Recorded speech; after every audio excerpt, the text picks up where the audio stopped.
Machine की बात पे भी आ जाता हूं। एक केस लड़ा मैंने हाई कोर्ट में, एसओपी बनवाई, उस पर कहा कि साहब ये मशीन जो है इनकी रिहेबिलिटेशन होनी चाहिए, जो लोग इसमें इंडल्ज हैं जिनका डिमाइस हो गया, जिनकी शहादत हो गई है, जो शहीद हो गए इसमें काम करते करते। दिल्ली गवर्नमेंट ने उसको मशीन देने का काम किया। वहां पर खोसला का घोसला की तरह एक बहुत बड़ा फ्रॉड रैकेट डिक्की के नाम से, दलित इंडियन चैंबर ऑफ कॉमर्स आकर बैठ गया, जो डिक्की के नाम से, दलित इंडियन चैंबर्स के नाम से पद्मश्री लेके बैठे दो लोग, और वो लोग अपनी खुद की ग्रीन इंफ्रा कंपनी बनाकर करोड़ों रुपए का रैकेट चला रहे हैं। और इस 203 मशीनों में केवल 8 या 10 लोग वो लोग थे जिनके घर से लोग मरे हैं, उनको मशीन दी गई, तो सब ने अपने भाई भतीजों को मशीनें दे दी, जो कभी इस काम में इंडल्ज थे उनको मशीनें दे दी। तो किस बात का रिहेबिलिटेशन कर रहे हो? ये सब घोटाला घोटाला देश की राजनीति। क्यों नहीं कुछ सरकारें चेत रही हैं, कानून बनने के बाद भी क्यों नहीं इस पर काम हो रहा? आज तक आप यकीन मानिए किसी ठेकेदार को सजा नहीं हुई है, किसी ऑफिसर्स को सजा नहीं हुई है। जब ये कानून मैंने बनाया था तो इसमें हमने कहा था मिनिमम पनिशमेंट जो है वो सुपरिटेंडेंट इंजीनियर्स को उस पर पनिशमेंट दी जाएगी। अभी आए दिन ऐसा हो गया कि कभी भी हम रोज सुबह उठते हैं तो देखते हैं कि आज पीडब्ल्यूडी के नालों में जाकर लोग डिप कर मर गए, कभी दिल्ली जल बोर्ड के हो गया, कभी सेप्टिक टैंक खोलते हो गया। तो इस पर लोग, मैं समझता हूं, कहीं कहीं चिंतित नहीं है। और सबसे मजे की बात, जो 141 गुलाम आप लोगों ने चुनकर भेजे हुए हैं शेड्यूल कास्ट शेड्यूल ट्राइब के, उन पर तो मुझे तरस भी आता है और गुस्सा भी आता है कि इस विषय को इकरा हसन है, जो मेंबर ऑफ पार्लियामेंट है समाजवादी पार्टी की, वो तो उठा रही है, वो तो चिल्ला रही है, पार्लियामेंट में सरकार से सवाल पूछ रही है कि इन लोगों की रिहेबिलिटेशन का क्या होगा। मनोज झा तो सवाल पूछ रहे हैं राष्ट्रीय दल के, लेकिन कोई कांग्रेस पार्टी का व्यक्ति, कोई बीजेपी का व्यक्ति, कोई आम आदमी पार्टी का व्यक्ति, कोई और दूसरी पार्टियों के सांसद जो कि शेड्यूल कास्ट है, उनके मुंह में दही जमी हुई है।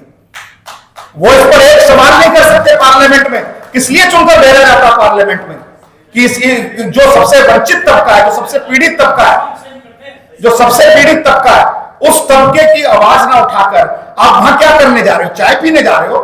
महंगे महंगे अपने बैग उठाकर गुची और अरमानी के जूते पहनकर वहां अपनी फोटो दिखाते हो, या अपने नेताओं के आगे पीछे दुम हिलाते फिरते हो कि हम आ गए हैं यहां पर?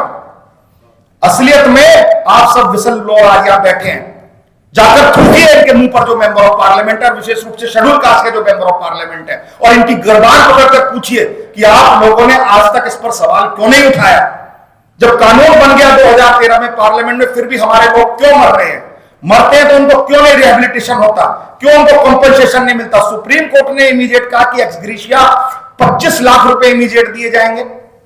एक साहब थे 10 साल सरकार चला के गए, केजरीवाल साहब, उन्होंने तो सबको एक बार लॉलीपॉप दिया था कि सभी सरकारी नौकरी होगी, कॉन्ट्रेक्चुअल खत्म कर दूंगा, और अगर कोई कोरोना में ऑन जॉब ड्यूटी होगी तो 1 करोड़ रुपए दूंगा।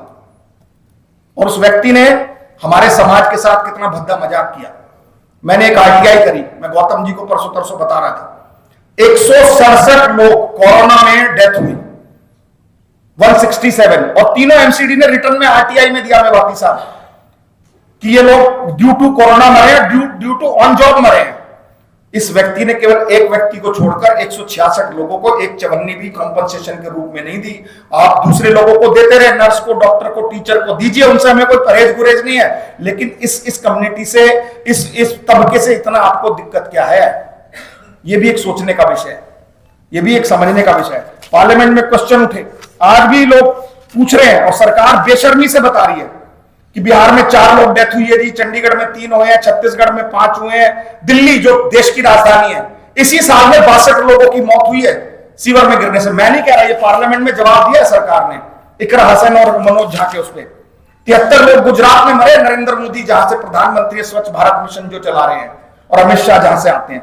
हरियाणा 76 लोग, कर्नाटक 28 लोग, मध्य महाराष्ट्र में 82 लोग, 77 लोग तमिलनाडु में, उत्तर प्रदेश में 86।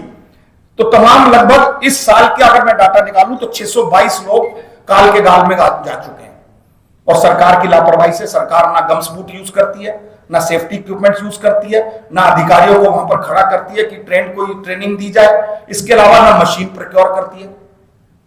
मशीन की बात पे भी आ जाता हूं।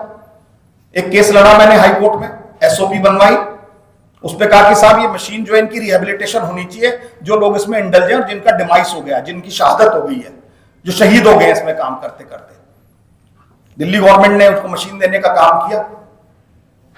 वहां पर खोसला का घोसला की तरह एक बहुत बड़ा फ्रॉड रैकेट डिक्की के नाम से दलित इंडियन चैंबर ऑफ कॉमर्स आकर बैठ गया, जो डिक्की के नाम से, दलित इंडियन चैंबर्स के नाम से पद्मश्री लेके बैठे दो लोग,